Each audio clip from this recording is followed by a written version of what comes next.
Hi, I'm Moshe Yahav, also known as Papis, and this is my first actual tutorial in English. So I apologize for my English, but hopefully you'll still learn something. Now, this is not a tutorial about drawing or painting. It's not even a tutorial about Autodesk SketchBook Pro, which I'll be using shortly. It is, however, a tutorial about processes and methods. It is a tutorial about workflow, well, at least as far as creating or designing your character goes. So what's my approach to designing a character? What is my workflow? Well, first of all, I need to know the tools that I have, namely my professional advantages and disadvantages. Unfortunately, as far as disadvantages go, I have quite a few. First of all, I've never studied drawing or painting for that matter. I like drawing, I like sketching. I've been doing it for, well, more than 40 years actually, but it's definitely not as easy for me as some others that I know who do it for a living and are, well, more talented than I am. But what I am good at is visualizing what I want, imagining it, seeing it in my mind's eye, and then following through and achieving it. So, what I would do first is decide what I want. How I do that? Well, very easy. I know I need a cow for my next project, so I go and look for a cow. There is a magical place called Google where you can find almost anything you need. I just typed in a cartoon cow and I found so many references and so much inspiration. So here's my first tip. Reference, reference, reference. You may think you know what you want, you may think you know how a cow looks, but trust me, you don't. So watch all the photos you can and then decide what you like. Now, there are quite a few times when I know exactly what I want, when I can visualize it in my head, every little bit of it. At those very rare occasions, I will not necessarily invest the time I need in concept sketches or some concept art. But that is not good practice. That is not something I would recommend. It does work for me sometimes. The cow is one of those very rare occasions. Okay, so let's start with the cow. As you can see, I'm using Autodesk SketchBook. I really like this software because it doesn't do, doesn't pretend to do much more than I need, and what I need, it does very well. I'm using the ellipse tool to put some guides or to use it as a guide for my draft of the cow. I want it to be a bit droopy, so the face to just be a bit sad, be a bit tired, very indifferent, and I'm using gravity to do that. When I say I'm using gravity is, as you can see, I just tilt a bit, both the curve of the head and now the muzzle, I think you call it muzzle in English, right? The nose and mouth.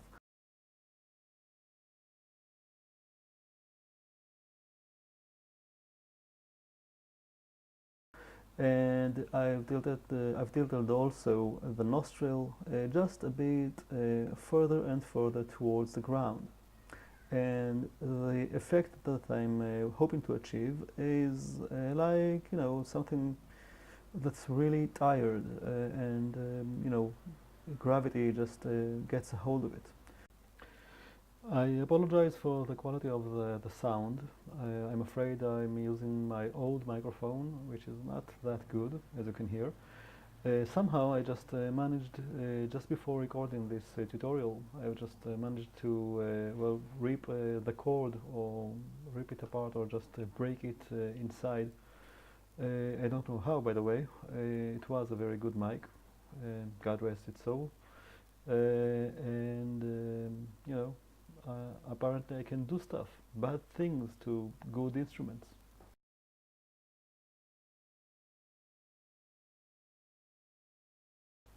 Okay, now let's use some excellent tool, beautiful tool that this software has, which is the French curve.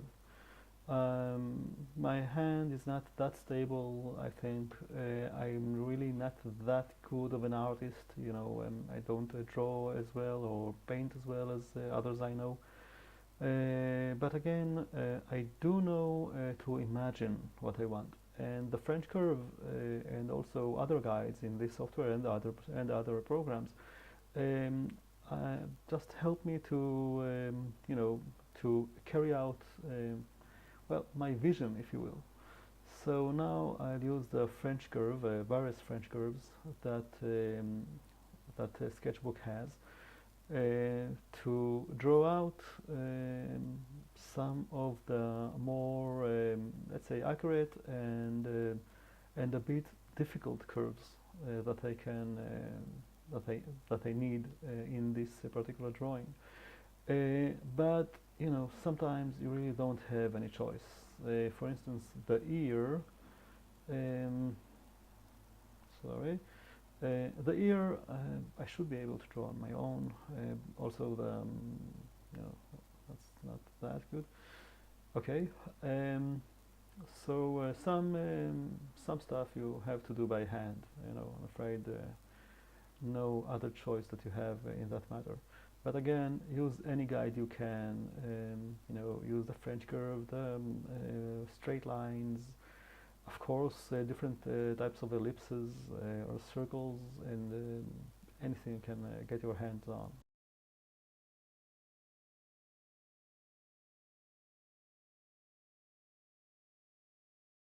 Okay. I want the eyes a bit, again, I want the eyes tired, but not tired and too sad. I want them to be a bit indifferent. Like the cow in my vision of the movie. My vision of the movie. It sounds like a bit like I'm creating a masterpiece here, which I am. My vision, at least, of the cow is that it just stands there grazing, and then some shit happens to her. The ears are definitely not what I want. So first of all, of course, larger, but besides that, uh, the perspective is all wrong. So let's just fix it just a bit.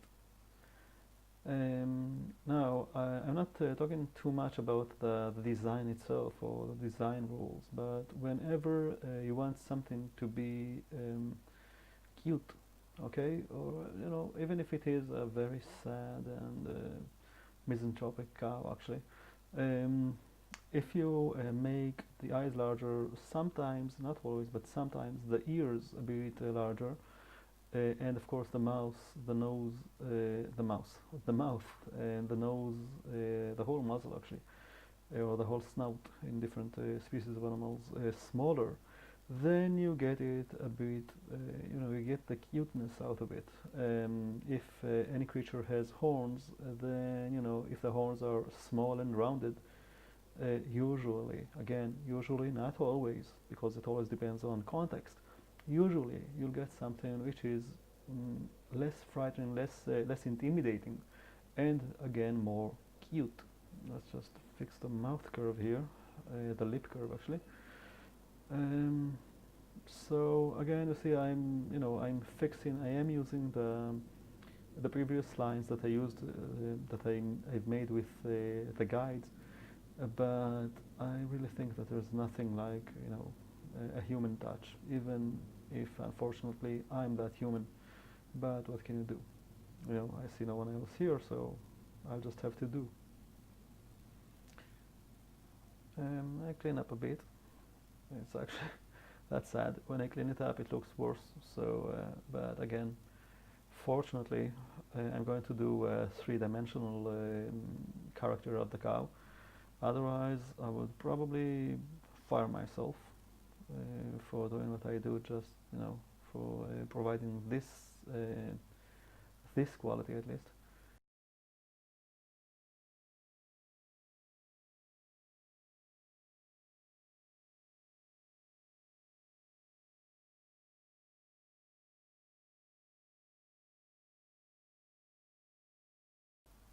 build this.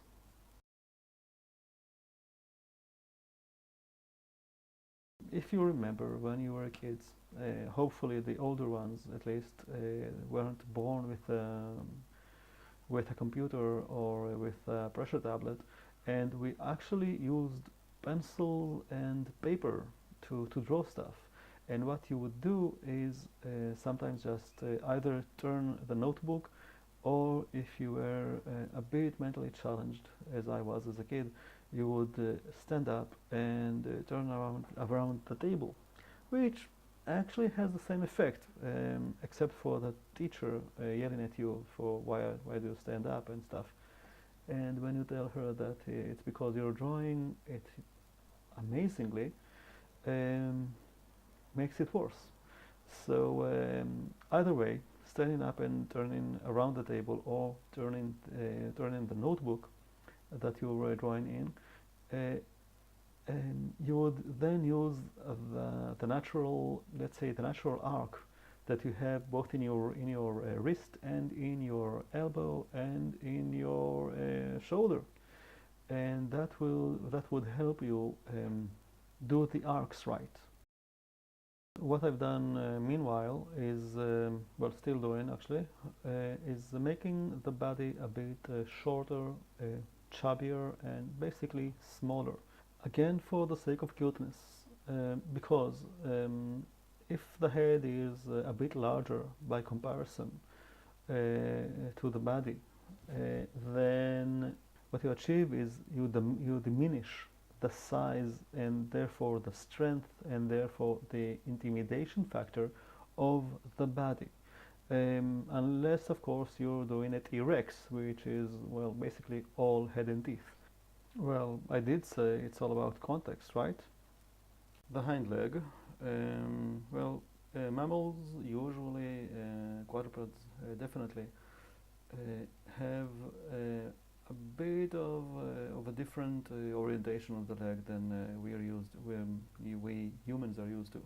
Actually, they have quite the same parts, most of them. Again, it's a bit different, but they have quite the same parts, different proportions.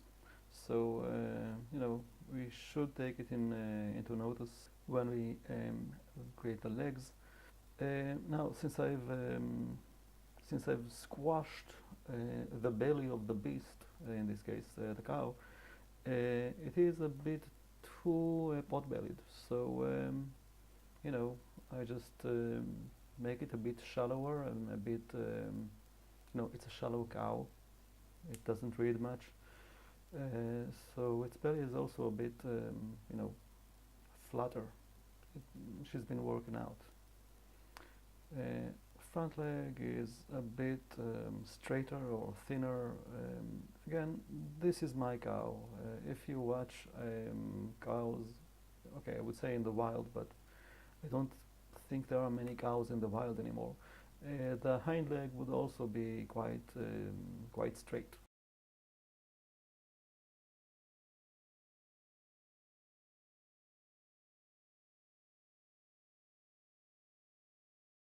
And don't forget the flies. Buzz buzz. So, I guess flies are hitching a ride on her, let's say, tail part. I want her neck to be a bit, less massive, a bit thinner, again, to add to her goofiness and frailty. Again, this is not a tutorial about how to create characters or even about how to use a specific software, sorry. But we will have that, in other tutorials. I want the cow to have some black spots on white skin, so I'll just mark it in. This is actually just for reminding me later on when I texture the cow that I want some spots on it, and of course remind me about the flies that I want. It also makes it a nicer drawing, which isn't so bad on itself. Okay, now we go into the important thing as far as building characters in 3D, or actually sketching characters for building them in 3D goes. Again, this is for building in Maya, which means that the nose is pointing to Maya's Z or plus Z direction in the side view. Now what I need to do is at least to have the front view. I would also want its hind view. But now let's go and work on the front view. Here's how I do this. I'm using Autodesk SketchBook, which is really, in my opinion, a wonderful software for sketching. But I don't have here any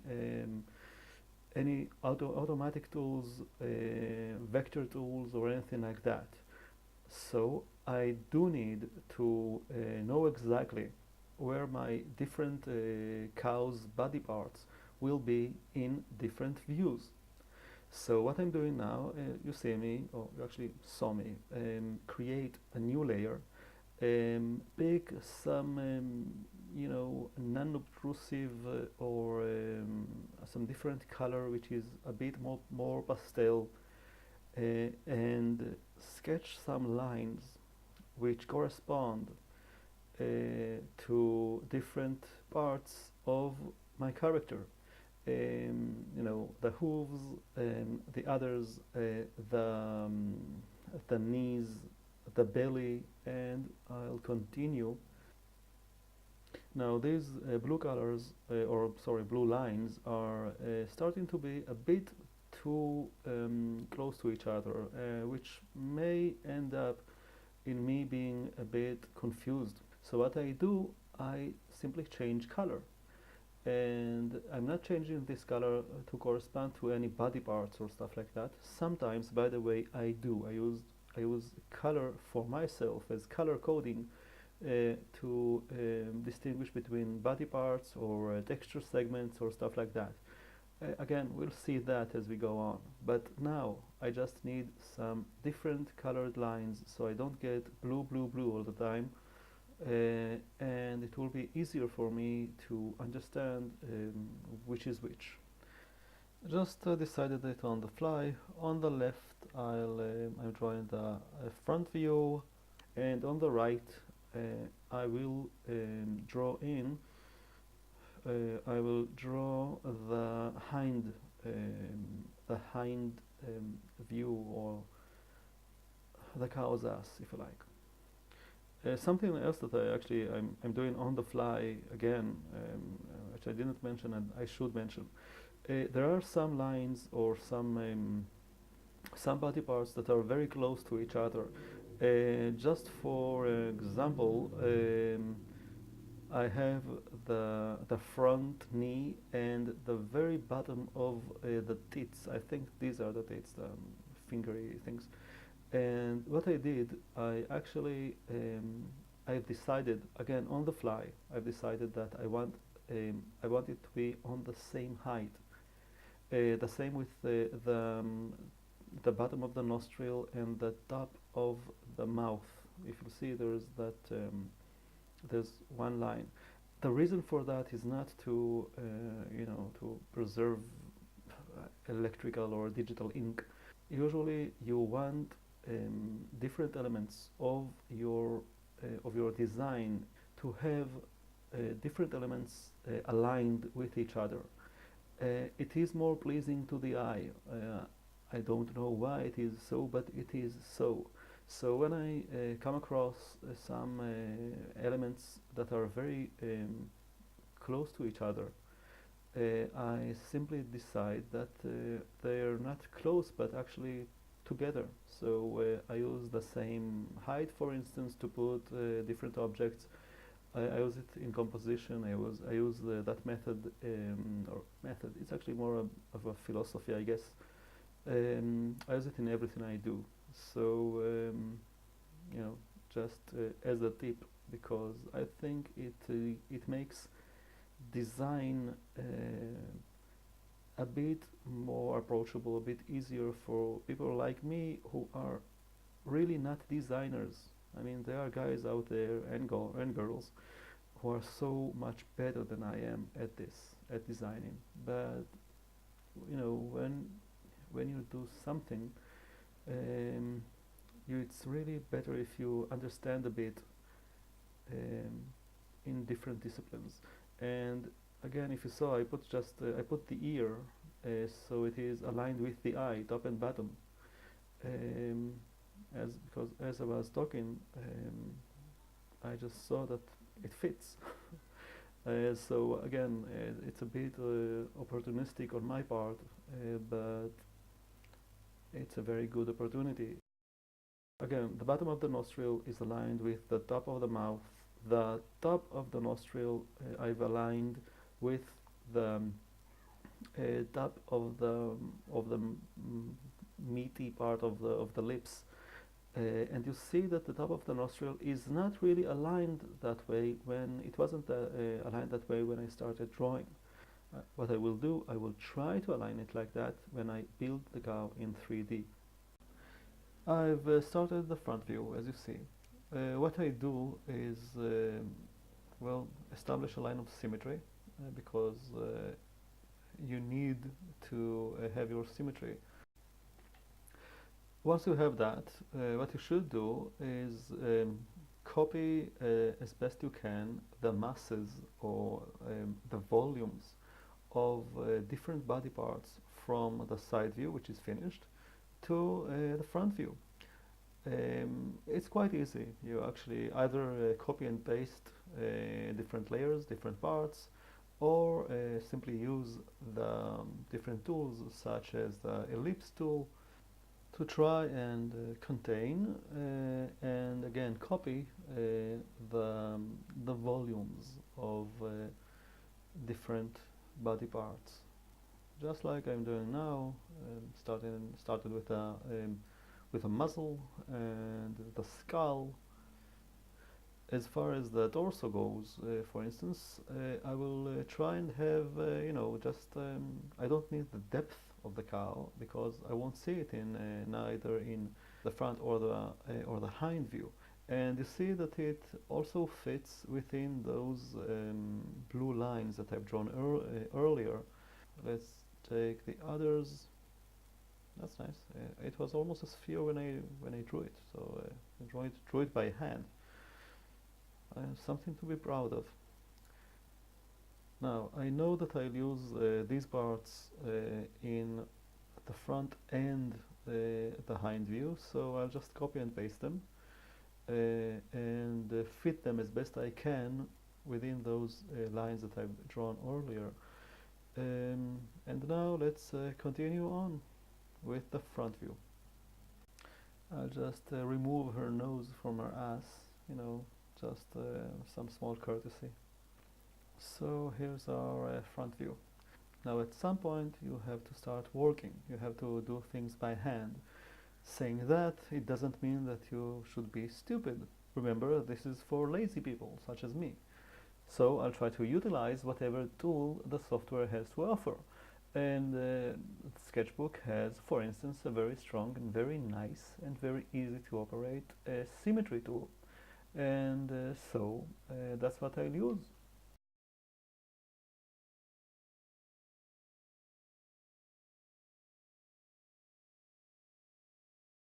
Now you should be a bit careful with your eraser. What you would probably naturally would like to do when you start erasing stuff, like guidelines that you don't need anymore, things that should not appear or will not appear in a front view, and for instance, or in a hind view or whatever. What you will naturally want to do is probably erase it all. But be careful with that, because sometimes when you're sketching something to build in 3D, you will need those guides. For instance, within the eyes, I will want the whole size of the iris, so I can at least guess where it will be and what will it be its size. So I'm not erasing everything completely. I use discretion at what I erase and what I don't. And when I do erase, I sometimes just lighten up the line a bit, but not really fully erase it.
I'm using some see-through lines because even when I look at my cow in 3D from the front view, I will need to have some better understanding as for how all the parts should fit. The problem is that it's all black or gray, so I'm changing the color, and so I can have a better understanding of what lines should be hidden. In this case, I use some light pinkish orange, and of course do some cleanup of the lines that I really shouldn't see anyway. Now I think it's quite enough as far as the front view goes. And I have still the very important task of checking my character or the design of my character. One of the best ways to check this, to do this, is to create a silhouette, and that's what I'm doing now actually. It's very simple. You just take a solid color. Usually people use black or white. I'm using here blue just for for me not to lose track of my pencil lines. You just choose some big brush, thick and solid one, and draw in, fill in your character. I'm doing quite a rough job of it right now because I'll clean it up later. And if I don't fill it in accurately, and it will still look like a cow when I look only at the silhouette, then wow, then it will be just great. So also again, lazy people, right? Let's clean. Okay, we have to clean it a bit.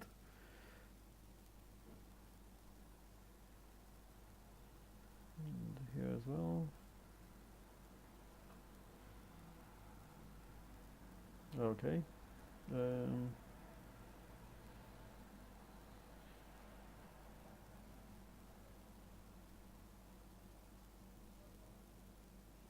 Again, I'm tilting, just the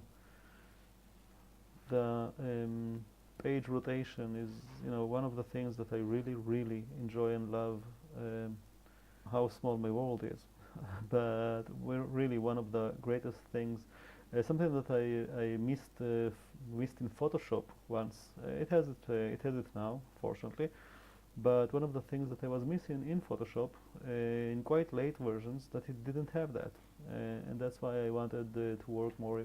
One of the reasons why I worked more in Corel Painter, and of course something that I think from the beginning is in SketchBook.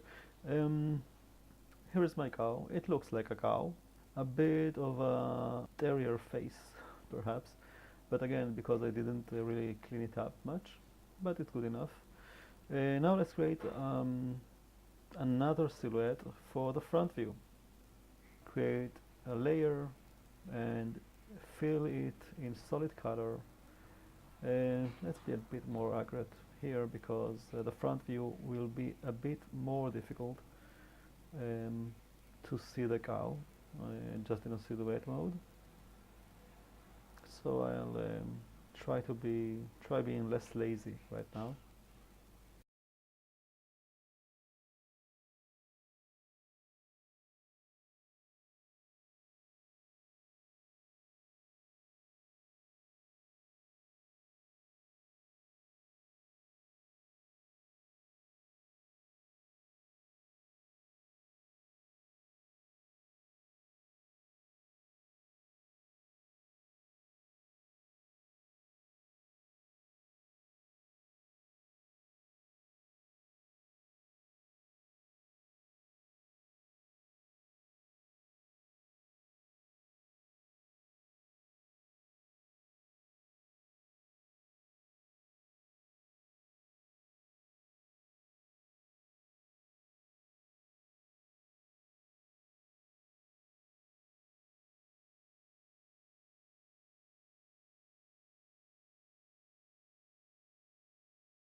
Okay, so here's the silhouette of the front view. It's quite a cow um, with some very unevenly shaped ears. So now let's go to the hind view or to the back view. Um, and I'll do some copying and pasting. So I have more or less the same silhouette. And again, let's remove the nose from her ass. Also, let's bring back her eyes to where they should be, which is not to the back of of her head.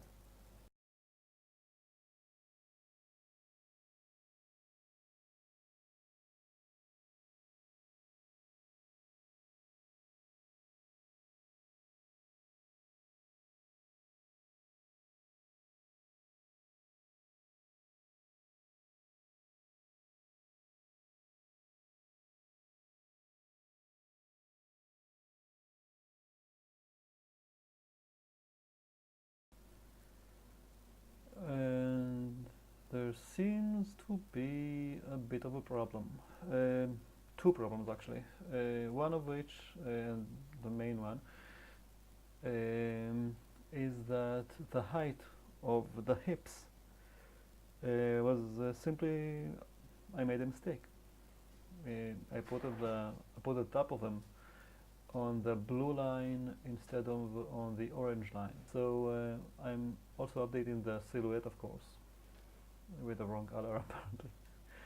But okay, it still passes as a cow, mainly because of the horns, ears, and others. Now to fix this here. This part is not so difficult. Just pull up the hips, and of course now fill in the missing parts because it is the back side of the cow, and connect it with the hind legs.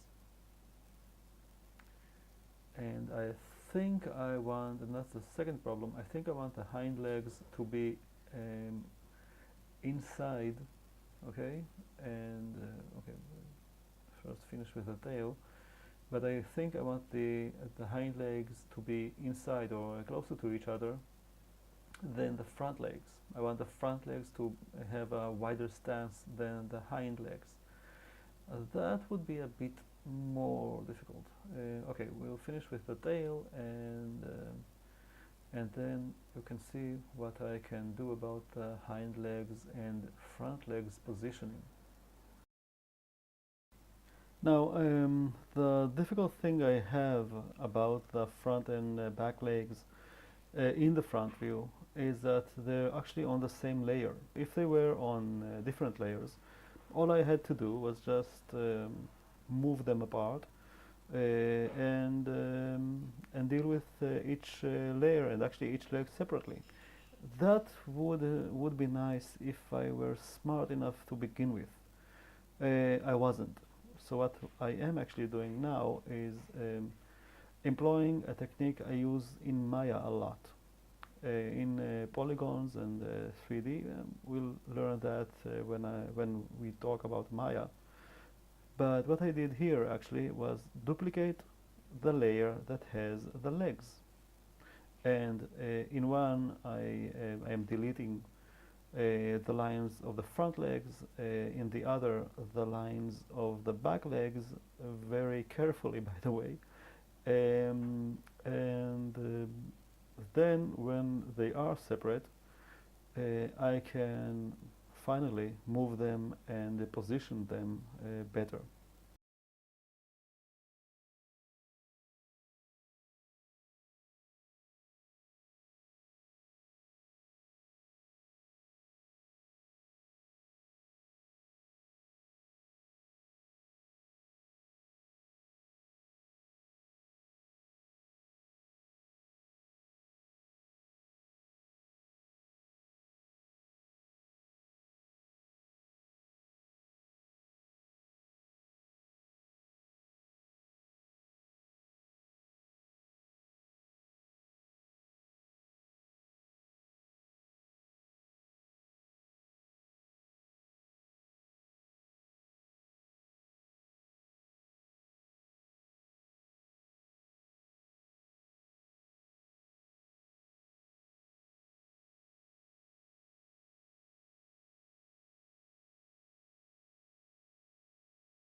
So, well, there it is. It's good enough for me. And the cow goes into Maya.